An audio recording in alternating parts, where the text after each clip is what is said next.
My name is Jessica Miller. I am 29 years old, and this Thanksgiving became the night everything I had buried deep inside finally exploded.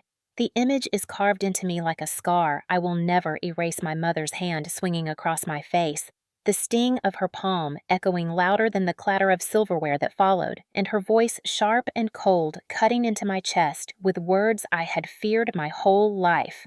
You don't deserve a seat at this table. That was not just a sentence. It was a sentence past a declaration that I was not one of them, that no matter what I had accomplished outside these walls in this house, I would always be the unwanted child, the extra plate, the disposable piece no one cared to set properly. For a moment, I could not breathe. The room spun with candlelight, and the smell of roasted turkey mixed with the metallic tang of blood rising where her ring had split the corner of my lip. My sister Sandra smirked. My brother Michael let out a half laugh as if violence was a punchline, and my father sat silent, frozen in his chair, not lifting a finger to stop what had just happened. I felt 29 years collapse into 1 second of humiliation. I had flown across the country dressed in my best clothes, bringing expensive gifts for people who had never once asked about my life in Seattle. And in return, I was shoved back into the role they had written for me as a child, the scapegoat, the outcast, the one they could hurt without consequence. The kitchen stool scraped behind me that pathetic little seat they had shoved under me when they realized they had set the table for 7, though there were 8 people in the room. It was not an accident. It was a message. Sit lower, speak less, be less. When I tried to share news of the campaign, my team had finished news that had brought hundreds of jobs to families in Ohio and Michigan. My mother's lip curled. And then she struck me. The crack of the slap silenced the children playing in the living room. I could feel their eyes peek from behind the doorframe, small witnesses to generational cruelty. My skin burned not just from the blow, but from the knowledge that she wanted me humiliated, publicly diminished in front of every relative, so there would be no question who held power. A deep heat rose in me, not just anger, but grief stacked from years of being invisible, years of sending money to pay the bills she lied about, years of swallowing the ache of knowing my achievements would never outweigh the gold stars she glued on Sandra or the excuses she polished for Michael. In that frozen second, I realized something inside me had broken free. If my mother believed I did not deserve a seat at her table, then maybe it was time to show her exactly how much of that table had been held up by my hands, my money, my silence. They thought they could erase me with one slap. They had no idea what I was about to do next. I was not surprised that my mother's hand found my face. What surprised me was how easily the pain dragged me back into the years I had tried to forget. Growing up in that small Ohio house was like living inside a script where my lines were always wrong. My sister Sandra, the firstborn, was the golden child. Everything she touched became evidence of her virtue. If she baked cookies, Mom praised her as though she had fed the poor. If she volunteered at the PTA, Mom paraded her like a saint. My brother Michael, the only son, could do no wrong. He dropped out of college, spent months in his room playing games, but when he finally picked up a part-time job at the hardware store, Mom bragged to everyone that he was a hard-working, practical man. And then there was me, Jessica, the third child. The mistake, or at least that is what it felt like every time my mother's eyes settled on me with thin disappointment. The earliest memory I can recall clearly is not a birthday or a family trip. It is the sharp crack of my mother's palm across my cheek when I was only 7 years old. I had spilled juice on the carpet, and instead of helping me clean it, she slapped me and hissed, "Do you ever think before you act?" I remember Sandra standing there, arms crossed, a smug little smile. Michael giggled. I felt humiliation press heavier than the sting on my skin. That slap was a warning of the years to come. Mom's words carved deeper than her hands. Whenever I cried, she said I was too dramatic. Whenever I excelled, she found a way to belittle it. When I made honor roll in high school, she barely glanced at the certificate before saying, "Do not let it get to your head." When Sandra got a B on a test, Mom celebrated with cake, saying everyone makes mistakes and Sandra was brave for trying. When Michael skipped classes, she called the school to cover for him, saying he was just figuring himself out. But when I asked for help with a scholarship application, she sighed and said, "Why do you always think you are better than everyone else?" Gaslighting became the wallpaper of my childhood. If I cried about being left out, Mom said I was imagining things. If I protested the unfairness, she accused me of ruining family peace. I learned early that silence was safer, but silence had a price. It swallowed my confidence, chewed through my self-worth, and left me hungry for any scrap of approval. There were nights when the violence was not just words. When I was 15, I came home late from a school debate meet because the bus had broken down. Instead of listening, my mother dragged me by the wrist so hard I had bruises for a week. She shoved me into the kitchen wall and shouted that I was a selfish liar who only thought of herself. Sandra stood in the doorway and said maybe she needed a wake-up call. Michael laughed again. My father sat in the living room TV, glowing, pretending nothing was happening. That was the pattern. Mom was the storm, the others were her thunder. Even in those years, I tried to earn her pride. I studied harder, joined every club, brought home trophies. But no matter how high I climbed, Mom found a way to kick the ladder. I remember winning first place in a statewide marketing competition at 17. I walked into the house beaming trophy in hand, only to hear her say, "That is nice, but Sandra is babysitting the neighbor's kids tonight. She is so responsible." I stood there invisible with a gold trophy in my hand, realizing my mother could look directly at me and never see me. It was not just neglect, it was control. She dictated my clothes, criticized my friends, demanded to know every detail of my life, not out of care, but out of suspicion. When I dated a boy in senior year, she said, "He will leave you, they always do." And when he did, she smirked as though she had won a bet. By the time I graduated high school, I had already decided I would leave Ohio and never look back. But even that decision was poisoned by her voice. When I got the acceptance letter to a university in Seattle, she folded it back into the envelope and said, "Too far. Family comes first. If you leave, do not expect me to support you." Her words were meant to chain me to that town, but instead they fueled my escape. I left at 18 with a suitcase of scholarship and the faint hope that distance could dilute the poison. I thought maybe, just maybe, if I built a new life far away, the ache would fade. But the truth was that every achievement in Seattle carried her shadow. Every time I got promoted, I heard her voice. Money is not everything. Every time I tried to share good news, I pictured her pursed lips. I learned to anticipate her dismissal before I even dialed her number. Even in Seattle, she never truly let go. She called when bills piled up, when Michael's insurance lapsed, when Sandra needed a bailout. She never said thank you, never admitted she needed me. She just took while reminding me in subtle ways that I was still the outsider, still the one who could be slapped back into silence at any moment. So when her hand struck me again this Thanksgiving, it was not just the slap of the present. It was the echo of every slap, every sneer, every dismissal of my entire childhood. It was a lifetime of being told I was undeserving, compressed into one violent gesture.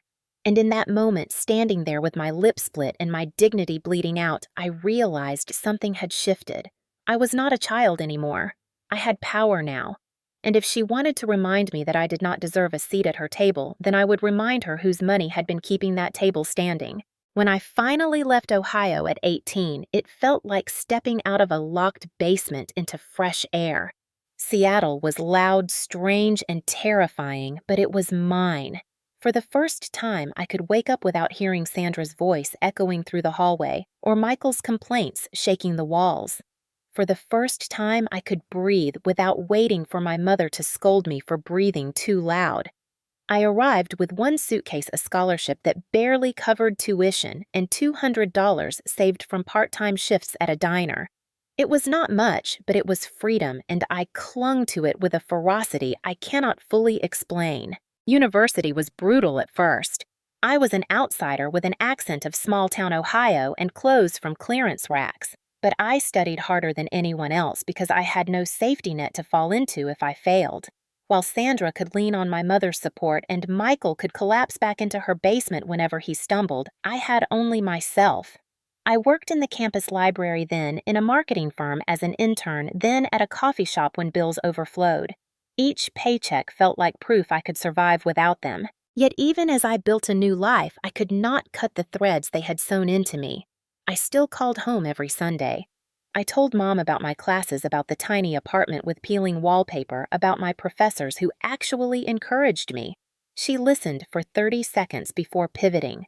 Sandra's kids, Michael's job search, Sandra's new house, Michael's car troubles. My words floated into silence, never catching on her heart. Eventually, I stopped sharing and she never noticed. Still, I sent money. When Mom mentioned the roof leaking, I mailed her $500 from tips I had saved. When she sighed about Michael's car insurance, I wired $150 a month. She never asked outright, not at first. She would just complain, sigh dramatically, wait for me to offer. I always did, desperate for some hint that she might see me as valuable. The thank you never came. By the time I graduated, I had a job lined up in a mid-sized marketing firm. It paid barely enough to scrape by, but it was mine. And when I called to share the news, Mom said, "That is nice, but when will you give me grandchildren like Sandra?" The words gutted me. Even then, she measured my worth against my siblings. Still, I kept calling, kept sending money, kept hoping. Seattle grew kinder as years passed. I climbed the corporate ladder faster than I imagined, moving from assistant to coordinator to director in under 6 years. My campaigns made headlines, my salary hit 6 figures, and for the first time in my life, I felt respected by people outside my family. But respect at work did not quiet the hunger for respect at home. Every time I flew back for a holiday, I sat lower at the table. Every time I brought gifts, I watched them land like stones in water, sinking without gratitude. And still, I tried. There were nights in Seattle when I would come home from the office, drop my bag, and sit in the dark apartment replaying my mother's voice in my head. "Money is not everything. Family comes first. Stop acting better than us." I could hear her even when she was not there, a ghost that refused to leave. I dated men who resembled her control, who reminded me I was too much or not enough, because that was the rhythm my body understood. When those relationships crumbled, I felt the old echo, maybe she was right about me all along. And yet, no matter how much doubt she planted, I never stopped sending money. When Mom had surgery and the bills piled up, I covered them. When she sold the house quietly and began renting it back, she called me to bridge the gaps. I paid the rent without telling anyone. I told myself it was love, but in truth, it was a leash. I believed if I gave enough, maybe one day she would finally give me what I wanted most: recognition. By 29, I was managing a team of 15, overseeing campaigns that shaped national conversations. I lived in a sleek apartment overlooking the water. My name carried weight in rooms my family would never enter. And still, when the phone rang in early November and I heard Mom's voice, softer than usual, hope stirred. She said it would mean everything if you came home for Thanksgiving. She said Sandra's kids asked about their aunt. For the first time in years, I believed maybe I finally had a place at that table. I booked the first-class ticket, rented the black BMW. BW bought gifts for each sibling. I told myself it was not showing off, it was proof I cared. But beneath the surface was the old hunger, the desperate need to sit down and finally be seen. I had no idea that what awaited me was not recognition, but the same old slap, sharper than ever, waiting like a trap. The call came on a Tuesday night while I was still at the office, the glow of my computer screen painting my face in sterile blue. I almost did not answer when I saw the number. Months had passed since I had last heard my mother's voice, and silence had become its own shield. But something in me, maybe that old craving for approval, pressed accept. "Jessica," she said, her tone softer than I remembered, almost pleading. "It would mean everything to have you here for Thanksgiving. Sandra's kids have been asking about their aunt." For a moment, I did not breathe. She never used words like everything with me. She never admitted anyone missed me. I felt the floor shift under my feet, a crack of light in a locked room. Against all logic, hope pushed through. I told myself things could be different now. I was not the timid girl who hid in her bedroom while storms raged downstairs. I was not the invisible student begging for applause. I was Jessica Miller, director of marketing at 29, a woman who could sign contracts that moved millions of dollars. Surely that mattered now. Surely they would see me differently if I arrived not as the awkward third child, but as the daughter who had made something of herself. I wanted to believe money and stability would finally buy me the respect I had been denied. The days before the flight, I transformed that hunger into preparation. I bought gifts for everyone, expensive ones that I justified as thoughtful but secretly knew were tokens of my worth. A new iPad for Mom, a spa package for Sandra, who always complained about stress-sleek kitchen appliances, for Michael, who boasted about cooking but never actually did toys for Sandra's kids, even a gift card for Dad, though he rarely spoke to me directly. I told myself it was generosity, but deep down, I was building a case, laying evidence on the table that I belonged. I upgraded my flight to first class, rented a black BMW that purred like confidence under my hands, and picked out clothes sharp enough to cut through their dismissals. In the mirror, I practiced my smile, the one that said I was untouchable, the one I wore in boardrooms. But no matter how I rehearsed, doubt lingered. My best friend Louise saw it instantly when I called her the night before leaving. "Jessica," she said, "success does not change people like your mother. They will not see you differently because of a car or a paycheck." I brushed her off, though the words echoed in me. "They will have to respect me now." I insisted, even as fear gnawed at my chest. The morning of the flight, I packed carefully, folding ambition into each bag, layering perfume over insecurity. As the plane lifted into the gray sky, I stared out the window and tried to imagine my mother's face, softening. My siblings' eyes widening with pride, a chair waiting for me at the table, not a stool, not an afterthought. I told myself I was going home, not as the girl they rejected, but as the woman they could no longer deny. But the truth, the one I buried under first-class champagne and leather seats, was that I was still that child waiting for a seat she would never be given freely. When the plane touched down in Ohio, the air felt heavier, thicker, like the weight of unfinished sentences. Driving the BMW up the old familiar road, I rehearsed my arrival in my head. Mom would open the door, surprised at the woman I had become. She would finally see me not as the mistake, but as the daughter worth introducing proudly. Instead, when the house came into view, sagging a little more than I remembered, my chest tightened with something I could not name. Nostalgia, dread, maybe both. The driveway felt smaller, the walls closer. Yet I still held on to the picture in my mind. This time it will be different. I could not have known that the moment I walked through that door, the illusion I had built so carefully would shatter in an instant, and everything I had hoped for would be destroyed with a single slap. The house smelled of cinnamon and roasted turkey, the kind of scent that should feel like comfort, but instead tightened around my throat like a rope. I stood on the porch with my overnight bag in one hand, the wrapped gifts in the other, forcing myself to inhale and exhale, rehearsing the smile I had practiced in the mirror. When the door finally opened, my mother stood there in a faded apron, her hair pinned back, her expression unreadable. She looked me up and down, her eyes pausing on my tailored coat and polished shoes. "You look professional," she said at last. The pause heavy as a stone, the word professional tasting like an insult.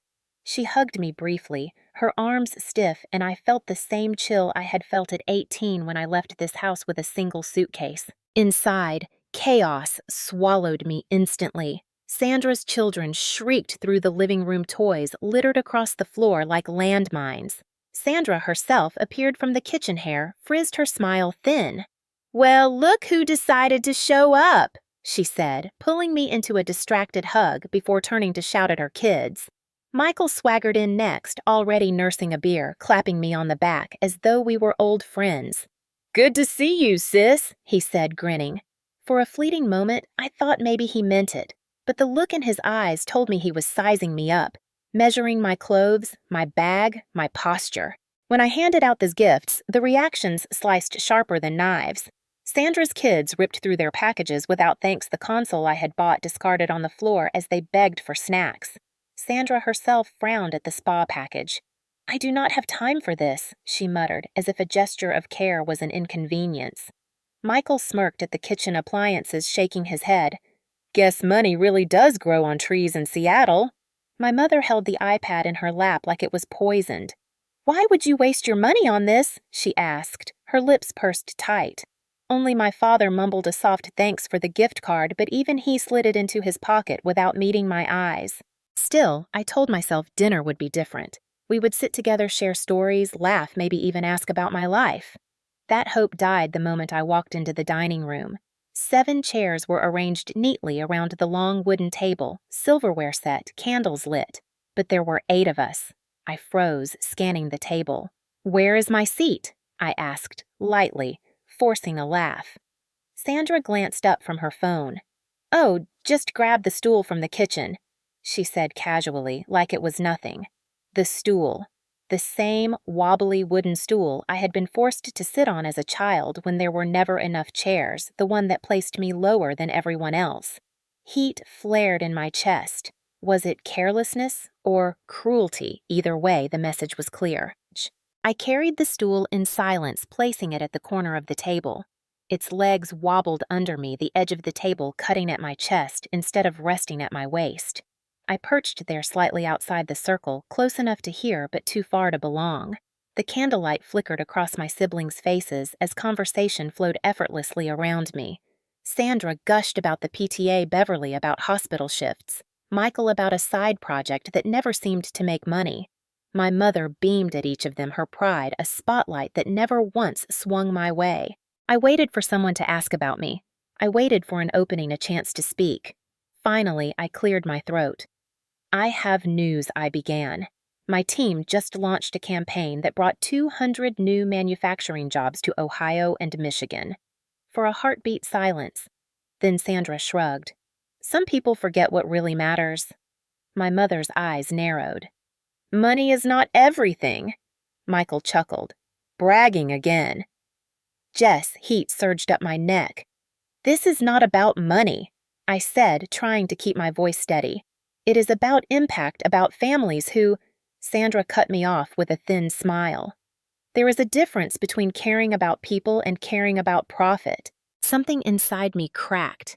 The air thickened. I leaned forward, hands trembling but voice sharp. "Since we are talking about caring," I said softly, "I should tell you the truth. For the past 2 years, I have been covering Mom's bills." Chairs scraped, forks froze. My mother's face went blank. "What are you talking about?" she demanded. "The electric, the internet, groceries, the rent." Sandra's eyes snapped to her. "Rent. Mom owns this house." "No, I said she sold it after the surgery. She has been renting it back. When she fell behind, she called me." The silence that followed was suffocating. Michael muttered, "Wait, my car insurance. That was you." I nodded. $150 a month on top of everything else." Sandra's face paled.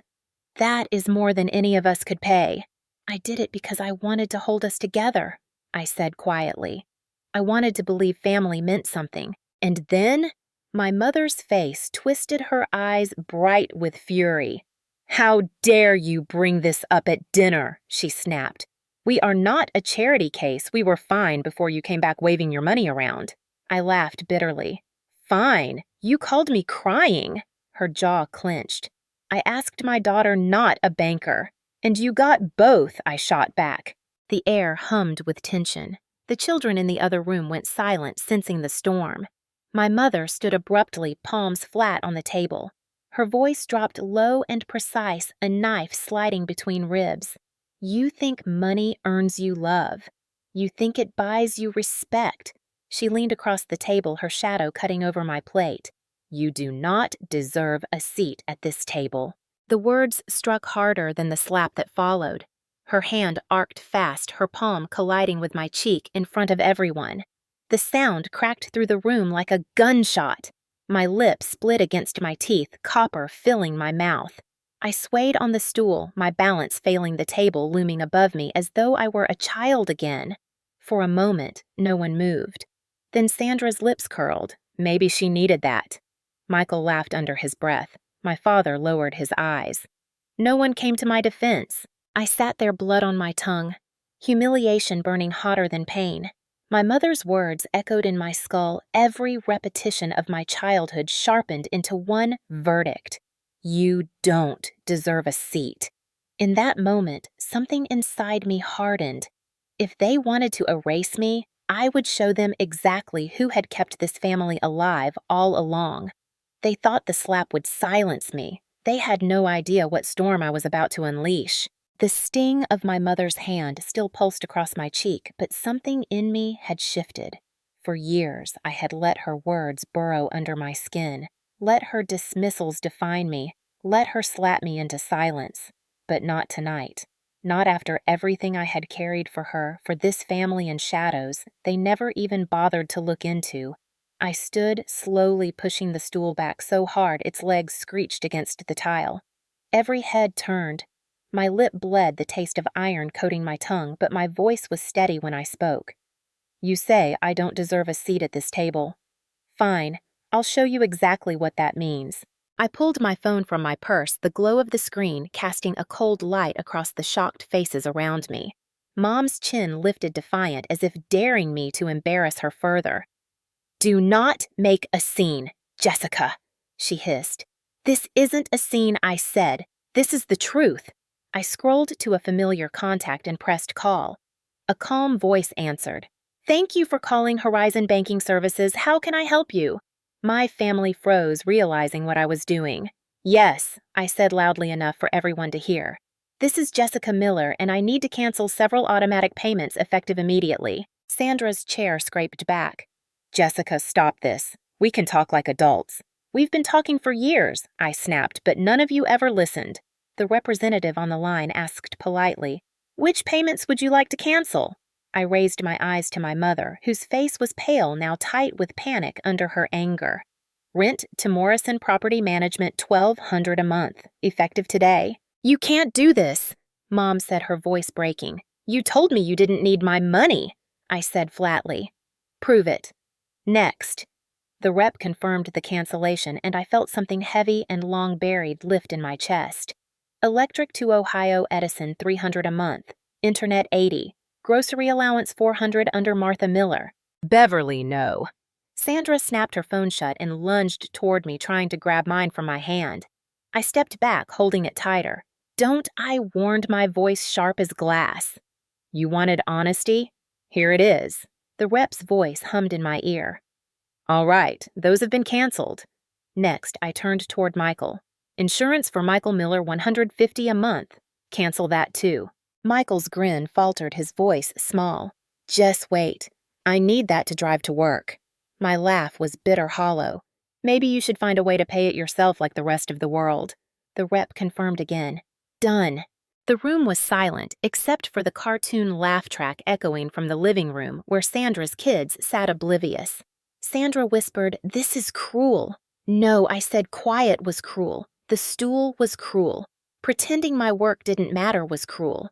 This is clarity. I looked straight at my mother, the woman who taught me to clip coupons, who refused to ask for help even as the roof leaked, who made me her secret banker while telling me I wasn't worthy of a chair. I didn't want to embarrass you, I said. I wanted to keep you safe.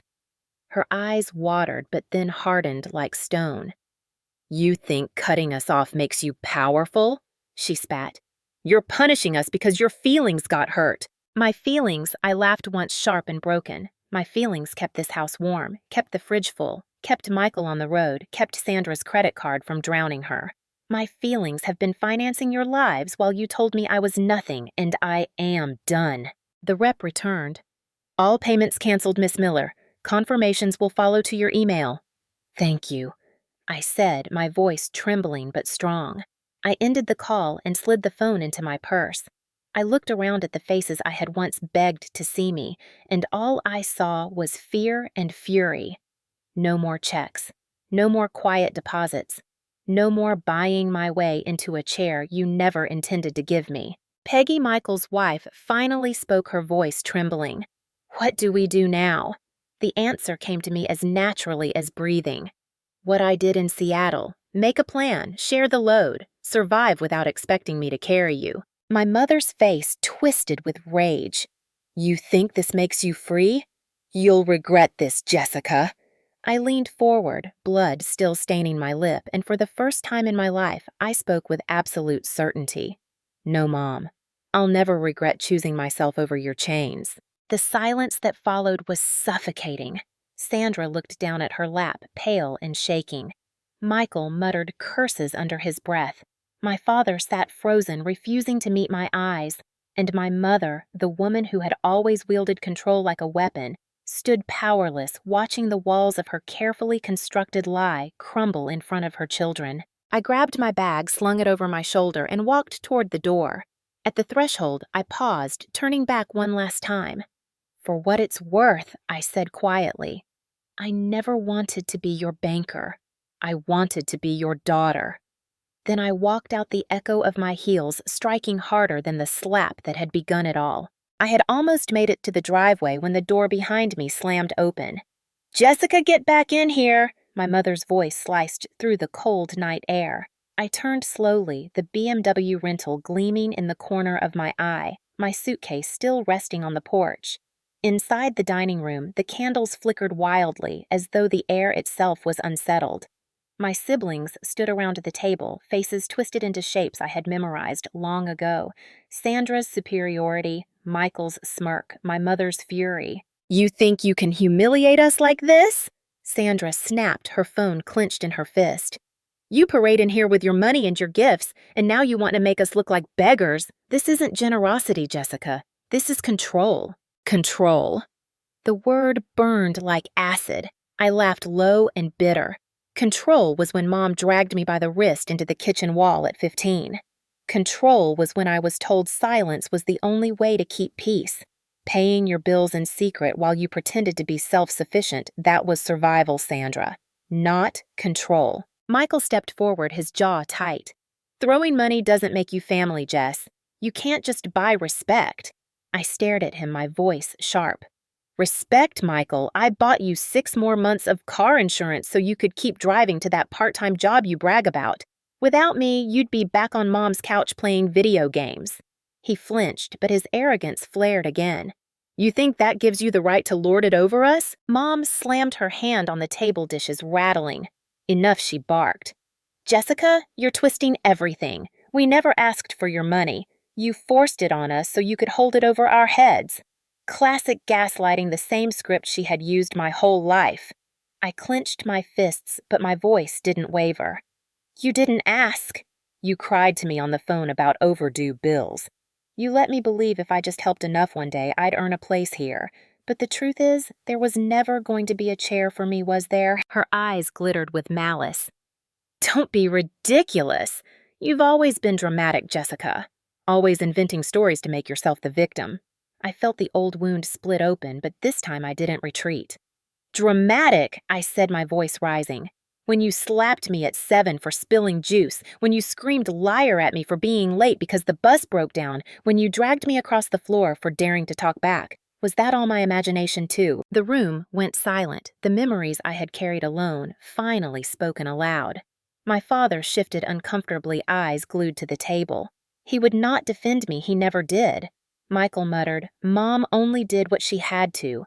You were out of control." My laugh came out jagged, almost hysterical. "Out of control, I was a child. You were her prince, her golden boy, and I was the scapegoat. You all stood by while she broke me, and now you want to call me cruel for finally saying no?" Sandra's face twisted. "You think you're better than us just because you left. Just because you have a fancy job in Seattle. We're the ones who stayed, who cared for Mom, who kept this family together." "You kept this family together." My voice cracked like a whip. "Sandra, you couldn't keep your credit card above water without my transfers. Michael couldn't keep his insurance. Mom couldn't keep her lights on. The only reason this house still breathes is because I paid the bills while you pretended everything was fine." For a moment, their faces were masks of shock, and then my mother's rage roared back louder than ever. "Get out!" she spat, her voice shaking with venom. "You're nothing but a traitor. You don't deserve us." I stepped closer, blood drying at the corner of my lip, and let my words slice clean. "You're right. I don't deserve this. I don't deserve a mother who slaps her daughter bloody at Thanksgiving. I don't deserve siblings who laugh when I'm humiliated, and I sure as hell don't deserve to sit on a stool while I bankroll a family that never once gave me love in return." The silence was absolute. For the first time, they had no script to drown me out with. I picked up my suitcase and walked into the night, the door slamming shut behind me like the final page of a book I should have closed years ago. The cold night wrapped around me as I slid behind the wheel of the BMW.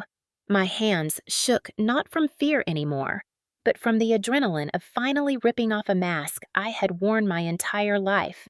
As the engine roared, I glanced once more at the house behind me, the curtains twitching shadows moving like frantic moths. For years, I had been their invisible lifeline, their silent provider. Tonight, I had cut the cord. 2 days later, the fallout began. My phone buzzed constantly, first with angry texts from Sandra. "You ruined Thanksgiving, you humiliated Mom. You've destroyed this family." Then from Michael. "How the hell am I supposed to get to work without insurance?" Then finally from Mom herself, a single venomous message. "You'll regret this." I ignored them all, pouring myself into work meetings as though nothing had happened, but by the end of the week, the calls shifted from anger to desperation. It was Peggy, Michael's wife, who cracked first. She left me a voicemail, her voice trembling. "Jessica, the insurance lapsed, the car got repossessed. Michael lost his job. He's spiraling. Please, can you at least cover one more month?" I deleted the message. Next came Sandra, her pride corroded by fear. Her credit card company had called threatening collections. She begged me to bail her out one last time. I didn't even listen to the end of her voicemail. And then the whispers reached me from Ohio through old high school friends who still lived in town. "The Millers are in trouble," they said. "The power got shut off. The neighbors saw Martha crying on the porch. The whole neighborhood knows they were depending on you." The irony was bitter. The family that had slapped me down told me I didn't deserve a seat at their table now had their dirty secret laid bare for the entire community. For years, they paraded Sandra as the perfect mother, Michael as the hard-working son, Mom as the strong matriarch. Now the illusion had shattered, and behind it was nothing but debt and dependency. I wasn't entirely alone in this. Louise, my best friend, insisted I speak with her colleague, an attorney who specialized in financial abuse cases. Not because I wanted to sue, but because she thought I needed protection. We met in a quiet office overlooking the water, and I laid out the transfers, the bills, the years of payments. He raised his eyebrows as he scanned the numbers. "You've essentially been their primary provider for years," he said. "Without your consent, they've treated you like an ATM. If they try to retaliate legally, you're covered. Keep every receipt." It felt strange hearing it laid out so plainly. What I had called love was in legal terms exploitation. Gaslighting and guilt had disguised it, but on paper it was clear I had been financing their lives while they told me I was worthless. By the second week, the tone of my family's messages changed again. Sandra's arrogance crumbled into pleading. Michael's bravado turned to rage. Mom's silence stretched the longest until finally she called late one night. I let it ring twice before answering. Her voice was smaller than I'd ever heard it. "Jessica, I went to the bank. I saw the numbers. I didn't realize how much you'd been carrying. We tried splitting the bills, but even with everyone pitching in, it's tight." There it was. The truth she had hidden for years. The truth she had slapped me for daring to say aloud. For a moment, I almost softened, almost fell into the old rhythm of rescuing. But then I remembered the sting of her palm, the taste of blood, the laughter of Sandra and Michael ringing in my ears. I breathed in and let silence hang heavy before answering. "If you want help, it has to be honest.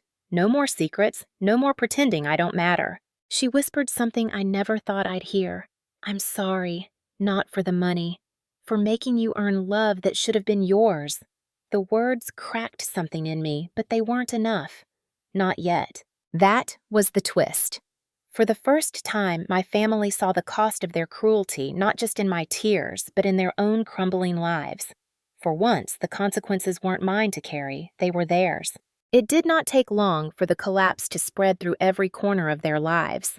Within a month, the quiet lifeline I had provided was gone, and the scaffolding holding their illusions cracked. Sandra called first, her voice shrill over the line. The credit card company froze her account. She couldn't buy groceries, couldn't cover her kids' Christmas presents. Her husband had taken on extra shifts, but the debt collectors kept calling. She hissed that this was all my fault, that if I loved family, I would fix it. I hung up before she could finish. Michael was next. Without insurance, he drove anyway, reckless as always, and the inevitable happened. A fender bender on a snowy road damage he couldn't afford, and this time there was no Jessica to bail him out. The car was repossessed, his job gone with it. He stormed into my voicemail drunk one night, slurring curses, calling me a traitor, blaming me for his failures. I saved the message not out of malice, but as proof when given the chance to take responsibility, he chose to drown in excuses. And then there was Mom. Her secret finally leaked into the open.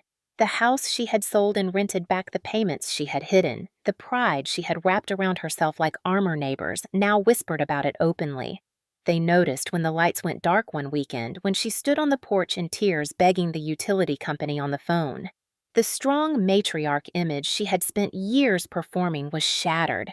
She called me her voice hollow, asking how to set up a payment plan. For once, she didn't demand, didn't guilt, didn't rage. She simply asked. And I told her flatly, "You'll have to figure it out together." The ripple effects went further than I expected. My father, who had sat silent all those years, suddenly found himself exposed too. People in town asked why he had never stepped in, why he had let his wife depend on a daughter she claimed to despise. His silence no longer looked like peacekeeping. It looked like cowardice. In Seattle, I went about my life while the storm consumed them. At first, guilt gnawed at me. I dreamed of my mother's slap, of Sandra's smirk, of Michael's laugh. I woke up in the dark wondering if I had gone too far, but then I would open my email, see the confirmation receipts of canceled payments, and feel the weight slide off my chest. Each line was a reminder this was not cruelty. This was survival. For once, the consequences of their actions were theirs to carry. Sandra learned that living beyond her means had limits. Michael discovered that recklessness without a safety net has a price. My mother faced the truth she had buried, that her control was an illusion propped up by the daughter she had slapped down. They had told me I didn't deserve a seat at their table. Now they sat around it in the cold and the dark, realizing too late that the table itself had been held up by the person they refused to see. Back in Seattle, the city lights felt different. For years, I had stared out at the skyline and felt small, as though even my success here could not drown out my mother's voice. But after that night, after walking out of the house where I was slapped and told I didn't belong, the skyline finally looked like mine. It wasn't just glass and steel. It was proof that I had built something without them despite them. I started therapy a week after returning. At first, the words caught in my throat. How do you explain to a stranger that you have spent your entire life begging for love from people determined to deny it? But my therapist listened steady and calm and slowly. I unknotted years of shame. I spoke the memories I had hidden, the bruises, the slaps, the gaslighting that made me doubt my own mind. Naming them out loud stripped them of power. For the first time, I stopped asking what was wrong with me and began to see what was wrong with them. I also found a support group, adult children of toxic parents. Sitting in a circle of strangers, I heard my story in their voices. A woman my age describing the father who hit her and then denied it. A man in his 40s who still wired money to a mother who called him worthless.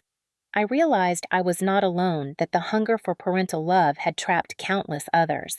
And in their company, I began to learn a new truth.